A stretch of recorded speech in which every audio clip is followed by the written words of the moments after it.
অসুস্থতা একজন মানুষের জীবনে চলার পথে সৃষ্টি করে বাধা। একজন রোগাক্রান্তই শুধু বুঝতে পারেন সুস্থ থাকাটা কতটা সুখের।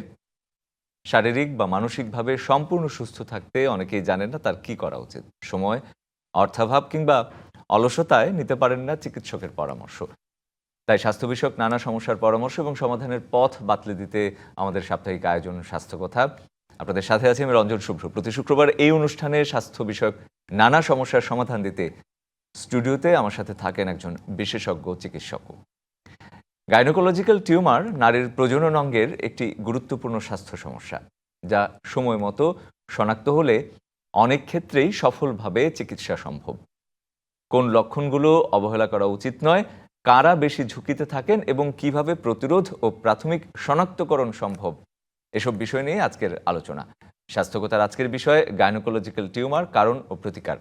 পরামর্শ দিতে আমার সাথে রয়েছেন ইম্পালস হাসপাতালের সিনিয়র কনসালটেন্ট ও গাইনি বিশেষজ্ঞ অধ্যাপক ডাক্তার নিয়াজ টি পারভিন। চাইলে সমস্যার কথা জানাতে যুক্ত হতে পারেন আপনারা, ফোন করুন স্ক্রিনে দেখানো নাম্বারে। ডাক্তার পারভিন, স্বাগত আজকের স্বাস্থ্যকথা। আমি যদি শুরুটা করতে চাই যে গাইনোকোলজিক্যাল টিউমার, যেটি আজকের কারণ ও প্রতিকার আজকের বিষয়, সেটি বলতে আসলে কি, মানে কোন টিউমারগুলো আসলে গাইনোকোলজিক্যাল টিউমার বলা যায় এবং কোন লক্ষণগুলোকেও আসলে অবহেলা করা উচিত নয়, সেটিও যদি একটু শুনে নিতে চাই আপনার কাছ থেকে শুরুতে। ধন্যবাদ, খুবই সুন্দর একটি প্রশ্ন। আসলে গাইনোকোলজিক্যাল টিউমারটা খুবই বেশি কমন হচ্ছে দিন দিন, এবং এখানে আমরা যদি একটু বুঝি যে গাইনোকোলজিক্যাল টিউমারের মধ্যে সাধারণত ব্রডলি দু টাইপের আছে। একটা হচ্ছে জরায়ু, যেটা গাড়ির প্রধান প্রজনন তন্ত্র, ওখান থেকে একটা টিউমার হতে পারে, যেটাকে আমরা মেডিকেল টার্মে ফাইব্রয়েড বলে থাকি। আরেকটা আছে মানে জরায়ুর পাশে আমাদের দুটো ডিম্বাশয় আছে, ওভারিতেও এই টিউমার বা সিস্ট হতে পারে। তো দুটা ক্যাটাগরি, একটা হচ্ছে জরায়ুতে টিউমার আর একটা ওভারিতে টিউমার। তো এই দুটা টিউমারই কিন্তু ভীষণ কমন, যে কোনো বয়সী হতে পারে রিপ্রোডাক্টিভ এজে। তো কেউ কেউ ওভারিতে টিউমার নিয়ে আসে বা কেউ কেউ জরায়ুর টিউমার নিয়ে আসে। তো ওভারি টিউমার কথা যদি প্রথমে বলি, তো অনেকেই কিন্তু আমাদের কাছে আসে যে ওভারিতে টিউমার নিয়ে হয়তো তারা ভয় পেয়ে যায়, হয়তো আমার ক্যান্সার আছে বা বড় টিউমার আছে, কিন্তু দেখা গেলো যে পরীক্ষা করে যে সেটা হয়তো একটা সিস্ট। তো এখানে আমরা ক্যাটাগরি করতে পারি দু ধরনের। একটা আছে যে কিছু হরমোনাল কারণে পিরিয়ডিক চেঞ্জের মধ্যেই এই ছোট্ট টিউমারগুলো হয়।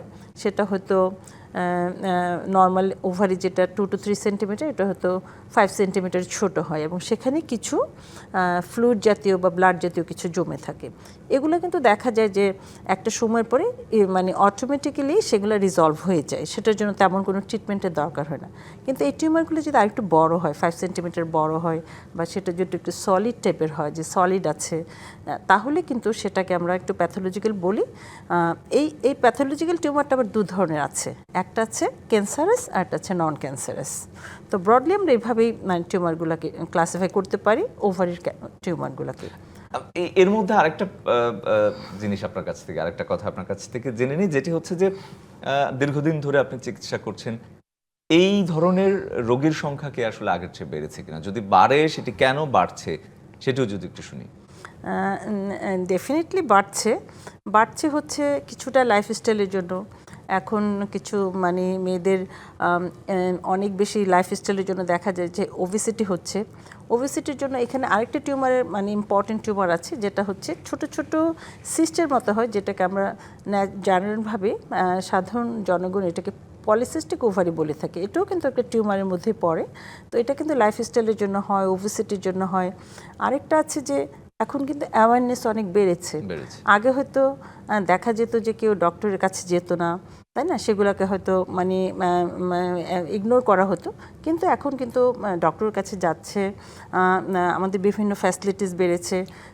এই প্রসঙ্গে যদি কোন লক্ষণগুলোকে, আমি যেটা আগেই বলছিলাম যে কোন লক্ষণগুলোকে অবহেলা করা উচিত না, বা একজন রোগী কিভাবে বুঝবে যে তার এই ধরনের চিকিৎসকের কাছে যেতে হবে, বিশেষজ্ঞের কাছে যেতে হবে, শারীরিক কোন সমস্যাগুলো আসলে তার আসলে যাওয়াটা প্রয়োজন। আচ্ছা, ওভারি টিউমার কথা যদি বলি, আসলে দেখা যায় অনেক সময় এগুলো কোনো সিমটমই থাকে না। হ্যাঁ, হয়তো কোনোই সিমটম নেই, অ্যাক্সিডেন্টলি হয়তো তারা আমাদের কাছে আসছে অন্য কোনো প্রবলেমের জন্য, আমরা হয়তো একটা আল্ট্রাসাউন্ড করেছি, তারপরে দেখা গেলো যে ওভারিতে সিস্ট আছে বা টিউমার আছে, বা তারপরে যদি সেটা টিউমারের পর্যায়ে পড়ে তাহলে আমাদের আরও কিছু ইনভেস্টিগেশন করতে হয়।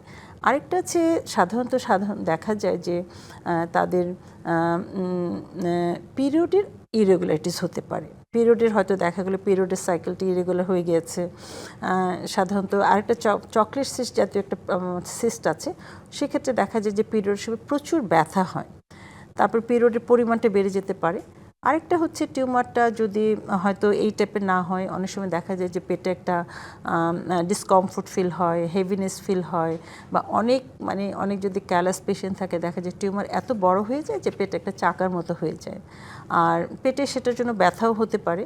আর একদম যদি আর্লি স্টেজে থাকে তাদের দেখা যায় যে কিছু জিআই ট্র্যাক্টের মতো সিমটম হয়, যে তার হয়তো অরুচি হচ্ছে, তার কিছুটা বমি বমি ভাব হচ্ছে, ডিসপেপসিয়া হচ্ছে, হার্টবার্ন হচ্ছে, এই প্রবলেমগুলো। কিন্তু আমি প্রথমেই যেটা বলেছি, অনেক সময় কিন্তু এগুলো কোনো সিমটমস থাকে না। কাজেই যদি অন্য ধরনের কোনো সিমটমসও থাকে, যে গাইনোকোলজিক্যাল সিমটমস না, কিন্তু হয়তো এসিডিটি প্রবলেম হচ্ছে, আনইউজুয়াল কিছু হলে কিন্তু তাকে অবশ্যই ডক্টরের কাছে আসতে হবে বা চিকিৎসকের কাছে। সেক্ষেত্রে টিউমারের ধরনটাও একটু বুঝি, যে আমাদের একটা কথা প্রচলিত আছে যে টিউমার হলে কি ক্যান্সার কিনা। সব টিউমারে কি ক্যান্সার? যদি না হয় আলাদা করবেন কিভাবে, বা কোন টিউমারটা আসলে কোনটা? খুবই সুন্দর এবং গুরুত্বপূর্ণ একটা প্রশ্ন। আমি প্রথমেই বলেছি শুধু সিস্ট সেটা কিন্তু হরমোনাল ইমব্যালেন্সের জন্য হয়। এটা দেখা যায় 2-3 সাইকেল পরেই আমরা যদি রিপিট আল্ট্রাসাউন্ড করি সেটা চলে যায়। কিন্তু যেটা যদি 5 থেকে 8 সেন্টিমিটারের বেশি হয় বা 8 সেন্টিমিটারের বেশি হয়, তাহলে সেগুলোকে আমরা মানে প্যাথোলজিক্যাল বলে থাকি। সেক্ষেত্রে কিন্তু ট্রিটমেন্টের প্রয়োজন হয়। আর যেটা ক্যান্সারে কিন্তু একটু ডিফারেন্ট সিমটমস থাকে। যেমন একটা ক্যান্সার হলে তার ওই টিউমারটা সলিড টাইপের হয়, সাধারণত সলিড টাইপের হয় এটা। আর যেটা নাকি সিস্ট সেটা হচ্ছে একটু ফ্লুইড টাইপের হয়, কিন্তু এটা সলিড টাইপের হবে। সেখানে হয়তো দুপাশেই হতে পারে, দুটো ওভারিতে হতে পারে। তারপর হয়তো র্যাপিডলি এগুলো গ্রো করে। আর তাদের ডিসপ্যাপসিয়া মানে হার্টবার্ন, তারপরে বমি বমি ভাব, তারপর হচ্ছে খাবারে অরুচি, ওয়েট কমে যাওয়া, এই প্রবলেমগুলো কিন্তু থাকে। আর একটা ক্যান্সার যদি খুব অ্যাডভান্স স্টেজে চলে যায় তাহলে কিন্তু তার আরও কিছু সিমটমস হয়। তার প্রেশার সিমটম হয়, টয়লেট বা ইউরিনেশনের প্রবলেম হয়, তার মানে শারীরিকভাবে সে দুর্বলতা ফিল করে, এগুলো। তো আমাদের কাছে অনেক সময় দেখা যায় যে ওভারিয়ান টিউমার এটা এত মানে নটোরিয়াস, যেটাকে আমরা বলি এত গুরুত্বপূর্ণ, যে অনেক সময় দেখা যায় খুব অ্যাডভান্স স্টেজে চলে গেছে, তারপর হয়তো পেশেন্ট আসে, হয়তো সে জানতোই না, খুব আর্লি, হয়তো 1 মাস 2 মাসের মধ্যেই হয়তো খুব অ্যাডভান্স স্টেজে চলে যায়। তো আমাদের মেসেজটা হচ্ছে যে যখনই কোনো প্রবলেম ফিল করবে তাহলে কিন্তু তাকে অবশ্যই ডক্টরের কাছে এসে সাথে। আরেকটা হচ্ছে আমরা কিন্তু একটা এলডারি পেশেন্ট যারা আছে তাদেরকে কিন্তু আমরা অ্যাডভাইস করি যে একটা অ্যানুয়াল চেক আপের কিন্তু প্রয়োজন আছে। হয়তো তাদের হয়তো 40 পরে বা 50 পরে তো অবশ্যই অ্যানুয়াল কিন্তু চেক আপ করা উচিত, যেখানে আমাদের থাকবে আল্ট্রাসাউন্ড থাকবে, ব্লাড টেস্ট থাকবে, হ্যাঁ, তারপরে হয়তো অন্য প্যারামিটারগুলো তো থাকে। আমি যদি অ্যানুয়ালি একটা আল্ট্রাসাউন্ড করি তাহলে কিন্তু এটা মিস হওয়ার কথা না। একদম। টিউমারের প্রসঙ্গে আরেকটা কথা যদি জানতে চাই, যেটি হচ্ছে যে গর্ভাবস্থায় এই টিউমার আসলে কোনো ধরনের সংকট তৈরি করে কিনা, বা গর্ভধারণের ঝুঁকি তৈরি করে কিনা, বা পরবর্তীতেও কোনো জটিলতা হয় কিনা টিউমারের?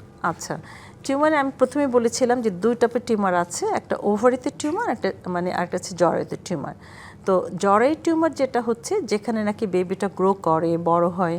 তো আমাদের জরায়ুতে যদি টিউমার থাকে, যেটাকে আমরা মেডিকেল টার্মে ফাইব্রয়েড বলি, তাহলে কিন্তু সেটা প্রেগনেন্সিতে হ্যাম্পার করতে পারে। যেমন হয়তো তার প্রেগনেন্সি হচ্ছে না, সে কনসেপ্ট করতে পারছে না, তার বন্ধ্যাত্ব হচ্ছে, অথবা প্রেগনেন্সি হয়তো হয়েছে, হয়তো জ্বরের দেখা যায় যে এটা ডিপেন্ড করে সিমটমগুলো, যে তার কোথায় আছে টিউমারটা, জ্বরের কি বাহিরের দিকে আছে না ভেতরে আছে, বা সাইজটা কত বড়, খুব ছোট নাকি অনেক বড়।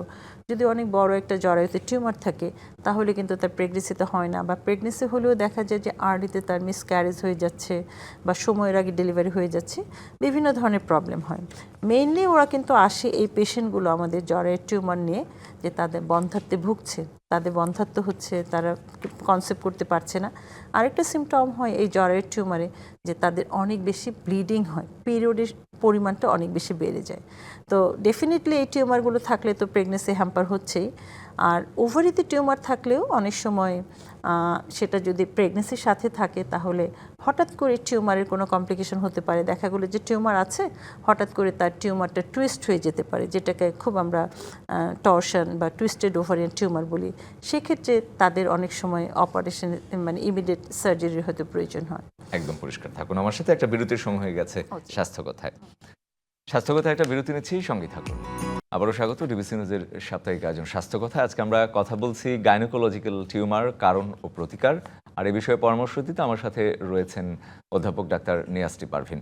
অধ্যাপক পারভিন, আপনাকে আবারও স্বাগত। আমরা কথা বলছিলাম যে টিউমারগুলো নিয়ে, সেগুলো কীরকম, কেন হয়, কী ধরনের ঝুঁকি তৈরি করে। চিকিৎসার কথায় যদি একটু আসি, যে বর্তমানে আমাদের দেশে এই যে কোনো ধরনের টিউমারের চিকিৎসাটা কী ধরনের হচ্ছে, কেমন হচ্ছে? আচ্ছা, এখানে যেটা বলছি, যদি একদমই ছোট টাইপের টিউমার হয় বা ফিজিওলজিক্যাল হয় তাহলে কিন্তু সেগুলোর কোনো চিকিৎসার প্রয়োজন হয় না। আমরা একটা অবজারভেশনে রাখি, হয়তো 2-3 মাস পরে এগুলো নর্মালি হয়তো রেজলিউশন হয়ে যায়। কিন্তু সেগুলো যদি একটু বড় হয় তাহলে অনেক সময় সার্জারির প্রয়োজন হয়। সেটা আমরা ল্যাপারোস্কোপির মাধ্যমে সার্জারি করতে পারি বা ল্যাপারোটমি করে মানে পেট কেটে অপারেশন করতে পারি। কিন্তু যদি ক্যান্সার হয় তাহলে কিন্তু সেখানে কোনো নেগলিজেন্সি করা যাবে না, কারণ ক্যান্সার, ওভারি ক্যান্সার কিন্তু একটা মাতৃমৃত্যুর অন্যতম কারণ। এবং সেক্ষেত্রে কিন্তু আমাদের অ্যাজ আর্লি অ্যাজ পসিবল মানে প্রপার ট্রিটমেন্টটা নিতে হবে। যদি আর্লি স্টেজে থাকে তখন সেখানে আমাদের সার্জারি করে অপারেশন করতে হয়। আর যদি অ্যাডভান্স স্টেজে যায় তাহলে আমাদের কেমোর প্রয়োজন হতে পারে। আর ওভারিয়ান ক্যান্সারে যদি কোনো নেগলিজেন্সি হয় ডায়াগনোসিসে বা ট্রিটমেন্টে তাহলে কিন্তু আমাদের খুব অল্প সময়ের মধ্যে কিন্তু মাকে হারাতে হয়। আর এখানে একটা কথা হচ্ছে, অনেক সময় দেখা যায় যে পেশেন্টরা ছোট্ট একটা টিউমার হলেও ওরা খুব অরিড হয়ে যায় যে আমার হয়তো ক্যান্সার হয়েছে। আসলে কিন্তু সেটা দেখা গেল যে একটা ফিজিওলজিক্যাল সিস্ট। মানে পরীক্ষার আগেই কোনো আসলে সিদ্ধান্তে যাওয়াটা না, পরীক্ষা আরও কি ব্লাড ইনভেস্টিগেশন আছে, ওগুলো করে আমাদের প্রপার কাউন্সিলিংয়ের মাধ্যমে পেশেন্টকে বুঝতে হবে যে কোনটার অপারেশনের প্রয়োজন আছে, কোনটা সিস্ট, কোনটা ক্যান্সার, ওগুলো আমরা কাউন্সিলিং করে ওদেরকে এইভাবে আমরা ট্রিটমেন্ট করে থাকি। প্রতিরোধের প্রসঙ্গে আসি, যে এই যে কোনো ধরনের টিউমারকে আসলে প্রতিরোধ করা সম্ভব? আমরা নানা ধরনের কথা কিন্তু শুনি যে ইউরিন ইনফেকশন থেকে টিউমার হয়ে যায়, অনেকে হচ্ছে যে অনেক দীর্ঘ সময় ধরে ইউরিন আটকে রাখে, সেখান থেকে অনেকের হতে পারে। এইগুলো কতটা সত্যি এবং প্রতিরোধটা আসলে কিভাবে করা যায়? প্রতিরোধ তো অবশ্যই আছে। যদি ওভারিয়ান ক্যান্সারের কথা বলি তাহলে একটু সিমটম হলেই কিন্তু সাথে সাথে আসতে হবে, আল্ট্রাসাউন্ড করতে হবে। আর এলডারি পেশেন্টের যেটা বলেছি, অ্যানুয়াল চেক আপের যেটা প্রয়োজন আছে। আর ওভারিতে জ্বরের টিউমার যেটা, সেটাও কিন্তু আমাদের রেগুলার যদি চেক আপ করে তাহলে কিন্তু সেগুলো আর্লি ডায়াগনোসিস হয়। আর অনেক সময় দেখা যায় যে তার সিমটম হচ্ছে অনেক বেশি ব্লিডিং হচ্ছে, পেইন হচ্ছে, তাহলে কিন্তু ডক্টরের কাছে আসতে হবে। কারণ আরেকটা টিউমার যেটা চকলেট সিস্ট হয়, সেটা কিন্তু একদম পিউবার্টি এজেই হতে পারে, টিনেজ কিশোরীদের হতে পারে। এই চকলেট সিস্ট যেটা এন্ডোমেট্রিওসিস, এটাতে কিন্তু বাচ্চাদের অনেক পেইন হয়, পিরিয়ড ইরেগুলারিটিস হয় এবং আলটিমেটলি কিন্তু এটা থেকে বন্ধ্যাত্ব হয়। কাজে ও ধরনের কিছু হলে মানে আলটিমেটলি সব কথাই হচ্ছে ডক্টরের কাছে আসতে হবে, প্রপার ইনভেস্টিগেশন করতে হবে। ইনভেস্টিগেশন করে ডক্টর যেভাবে কাউন্সেলিং করে যে ট্রিটমেন্টটা দেয় সেটা নিতে হবে। কেন আমরা একটা টিউমার আর্লি স্টেজে যদি ট্রিটমেন্ট করতে পারি তাহলে কিন্তু সব কিছুই নর্মাল থাকে, কিন্তু এটাই যদি ডিলেড হয় তাহলে কিন্তু মাকে আমাদের হারাতে হয়। আর আমাদের আরেকটা যে টিউমার যেটা বলেছি পিসিওস, ওটার কারণ কিন্তু আমাদের লাইফস্টাইলে দেখা যায় যে আমাদের এখন অনেক বেশি ওবেসিটি হচ্ছে, তারপর হচ্ছে অনেক স্ট্রেসফুল লাইফ, তো এগুলোর জন্য কিন্তু দেখা যায় যে ওবেসিটি থেকে পিসিওস হচ্ছে। আর আরেকটা হচ্ছে ওভারি জ্বরের টিউমারের একটা মানে বিয়ের এজটা বা কনসেপ্ট করার এজটা যদি অনেক ডিলে হয় তাহলে কিন্তু সেখানে মানে জ্বরেতে টিউমার হতে পারে। অনেক সময় মেয়েরা দেখা যাচ্ছে ক্যারিয়ার, পড়াশোনা সব কিছু নিয়ে হয়তো তাদের চাইল্ড বাচ্চা অনেক দেরি করছে। হ্যাঁ, 30-র পরে কিন্তু দেখা যায় 30% ক্ষেত্রে কিন্তু মেয়েদের জ্বরেতে টিউমার থাকতে পারে। কাজে আমাদের সাজেশন থাকে যে যারা প্রেগনেন্সি নিতে চাচ্ছে তাদের কিন্তু 35-এর আগে কিন্তু তাদের প্রেগনেন্সিটা নিয়ে নেওয়া প্রয়োজন। আর যদি সেখানে ডিলে হয় তাহলে কিন্তু জ্বরের টিউমার হওয়ার পসিবিলিটি থাকে, ঝুঁকিটা বেড়ে যায়। ইউরিন ইনফেকশনের প্রসঙ্গে যদি আসি, যে এইটা কতটা আসলে মানে আপনাদের কাছে কি ধরনের রোগী আসছে বা Actually, কোন বয়সী রোগী urine- বেশি আসছে? অ্যাকচুয়ালি ইউরিন ইনফেকশনটা একটা খুবই একটা কমন এবং সাধারণ একটা মানে সমস্যা যেটা আমরা রেগুলারই পেয়ে থাকি। তো এখানে একটা হচ্ছে যে দেখা যায় যে এখনকার মেয়েরা বাইরে কাজ করছে, সারাদিন বাইরে থাকছে, ওদের কিন্তু পানি খাওয়ার হ্যাবিটটা কম বা প্রপার আমার হয়তো মানে টয়লেটের ব্যবস্থা যেটা স্কুলে বা বাইরে যদি না থাকে তখন তারা দেখা যাচ্ছে যে ইউরিনটা আটকে রাখছে এবং ওয়াশরুমে যাওয়ার জন্য তারা পানিও কম খাচ্ছে। এটা কিন্তু একটা ইম্পর্টেন্ট কারণ ইউরিন ইনফেকশন, এবং সাধারণত দেখা যায় নারীরাই বেশি ইউরিন ইনফেকশনে ভুগে থাকে। তাদের হচ্ছে এটা মানে ফিজিওলজিক্যালি দেখা দেয় নারীদের ইউরিন ইনফেকশনটা বেশি হয়। একে তো তাদের পিরিয়ডের সময় একটু আনহাইজেনিক কন্ডিশন হয়, চাইল্ড বার্থের সময়, প্রেগনেন্সির সময় ইউরিন ইনফেকশনটা বেশি হয়, তারপরে হচ্ছে আনহাইজেনিক লাইফস্টাইলের জন্য এটা হতে পারে। তো সবার জন্য আমাদের উপদেশ থাকবে যে প্রপার লাইফস্টাইলের মধ্যে চলতে হবে, হাইজেনিকভাবে ওয়েতে চলতে হবে, পানিটা প্রপারলি পানি 7-8 গ্লাস আমরা বলে থাকি নর্মালি খাওয়া, আর প্রেগনেন্সির সময় পানি খাওয়ার ডিমান্ডটা আরও বেড়ে যায়। তো এগুলো যদি না করে তাহলে কিন্তু ইউরিন ইনফেকশনটা হতে পারে, এবং ইউরিন ইনফেকশন থেকে পরে কিন্তু কিডনিরও প্রবলেম হতে পারে। একদম। টিউমারের প্রসঙ্গে আবারও আসি। চিকিৎসার পর আসলে কতটা সুস্থ হওয়া, পরিপূর্ণ সুস্থ হওয়া আসলে কতটা সম্ভব? আমি আগেই বলেছি, যদি আর্লি স্টেজে আসে তাহলে কিন্তু ইভেন ওভারিতে ক্যান্সার যারা আছে তারাও কিন্তু পুরোপুরি হেলদি হতে পারে, হ্যাঁ, এবং অনেক বছর বেঁচে থাকতে পারে। কিন্তু দুর্ভাগ্যজনকভাবে দেখা যায় আমাদের দেশে কিন্তু মায়েরা ওরা এত ইনোসেন্ট যে তারা কিন্তু বুঝতেই পারে না যে তাদের একটা ক্যান্সার। সেক্ষেত্রে আপনার কথা যেটি যে নিয়মিত স্ক্রিনিং বা পরীক্ষা, হ্যাঁ, নিয়মিত স্ক্রিনিং করতে হয়, নিয়মিত ডক্টরের কাছে আসতে হয়, একটু উপসর্গ হলেও কিন্তু ডক্টরের কাছে আসতে হয়। হ্যাঁ, ডক্টরের কাছে এসে একটা আল্ট্রাসাউন্ড করলেই কিন্তু আমরা বুঝতে পারি যে তার জেনিটাল অর্গানগুলো ঠিক আছে কিনা। সামান্য একটা আল্ট্রাসাউন্ড যেটা আমাদের দেশে খুবই ইজিলি অ্যাভেলেবেল এবং মানে এটা চিপ, কাজেই একটা আল্ট্রাসাউন্ড করেই কিন্তু আমরা অনেক কিছু বুঝতে পারি। আর যদি সিমটম হয় তাহলে তো সাথে সাথেই আসতে হবে। আর এভাবে যদি আমরা একটু আর্লি ডায়াগনোসিস করি তাহলে কিন্তু আর ওভারিয়ান ক্যান্সার বা জ্বরের অনেক ঝুঁকি আসলে কমে যায়। ওভারিয়ান ক্যান্সার থেকে কিন্তু একটি মায়ের মৃত্যু হতে পারে না। বা ওভারিতে অনেক বড় টিউমার হলে দেখা যায় যে ওই টিউমার অনেকেও আছে যে তার বিয়ে হয়নি বা বিয়ে হয়েছে, বেবি হয়নি, কিন্তু সে একটা বিশাল টিউমার হয়েছে তার জরায়ুতে, তখন দেখা গেল যে আমাদের জরায়ুতে ফেলে দিতে হচ্ছে, যার আলটিমেটলি কিন্তু সে আর বেবি নেওয়ার আর ক্যাপাসিটি থাকে না। কাজে আমার মেসেজটা সেটাই থাকবে যে একদম ছোট কিশোরী বয়স থেকে তাদের নারী স্বাস্থ্য সম্বন্ধে সচেতন হতে হবে, রেগুলার চেক আপে থাকতে হবে। যে কোনো ধরনের কোনো সমস্যা হলেই এখন তো ডক্টর মানে সব দ্বার প্রান্তেই আছে, যে কোনো বাংলাদেশের প্রত্যন্ত অঞ্চল, ঢাকা শহর থেকে শুরু করে সব জায়গায় আছে, যে কোনো জায়গায় যাবে, চিকিৎসা করবে। আর এগুলো যদি আমরা করি তাহলেই কিন্তু আমরা ওভারিতে ক্যান্সার বা জ্বরের বড় টিউমার এগুলো থেকে কিন্তু একটি নারী সুস্থ থাকতে পারে। আরেকটা ভিন্ন একটা প্রসঙ্গে আসি, আপনি ইনফার্টিলিটির কথা বলছিলেন। সেই ক্ষেত্রে কোন বয়সে আসলে একটা চিকিৎসার কথা কিন্তু প্রায়ই শোনা যায়, আইভিএফ, কোন বয়সে গেলে এই চিকিৎসাগুলো শুরু করা উচিত, বা বাংলাদেশে এর আসলে সহজলভ্যতা কতটুকু, কতটা সফলতা বা কি পরিস্থিতি এই চিকিৎসার? আচ্ছা, খুবই গুরুত্বপূর্ণ একটি প্রশ্ন। আসলে ইনফার্টিলিটি বন্ধ্যাত্ব আমাদের কিন্তু দিন দিন বাড়ছে, এবং আমরা প্রথমে একটি কাপল যখন 1 বছর ট্রাই করে প্রেগনেন্সি না হচ্ছে তখন আমরা তাকে বন্ধ্যাত্ব বলে থাকি, এবং তখন তার এজ অনুযায়ী প্রথমে আমরা কিছু মেডিকেল ট্রিটমেন্ট দিয়ে থাকি, মেডিকেল ট্রিটমেন্ট বা ইনজেকশন ফর্মে আমরা ট্রিটমেন্ট দিয়ে থাকি। আর তখন যদি দেখা যায় যে এগুলো ট্রিটমেন্টের পরেও সে সাকসেসফুল হচ্ছে না, তখন আমরা তাকে সাজেস্ট করি যে এই আইভিএফ বা আর্টিফিশিয়াল এআরটি ট্রিটমেন্টের কথা আমরা বলে থাকি, অ্যাসিস্টেড রিপ্রোডাক্টিভ টেকনোলজি বা আইভিএফ বা টেস্ট টিউব বেবি, সেটা করে সাজেস্ট করে থাকি। আমরা কিন্তু প্রথমেই একটা বন্ধ্যাত্বরে মানে আইভিএফে বলবো না, আমরা প্রথমে মেডিকেল ট্রিটমেন্ট দেবো, আমাদের ইনজেকশন ফর্মে কিছু ট্রিটমেন্ট আছে, কিছু সার্জিক্যাল প্রসিডিউর আছে, এগুলো যখন ফেল করে তখন আমরা আইভিএফে বলি। এবং এটা কি কোনো নির্দিষ্ট বয়স রয়েছে যে এই বয়সে গিয়ে করা উচিত বা এই বয়সের পরে করা উচিত? এটা ডিপেন্ড করে যে তার কত বছর বিয়ে হয়েছে।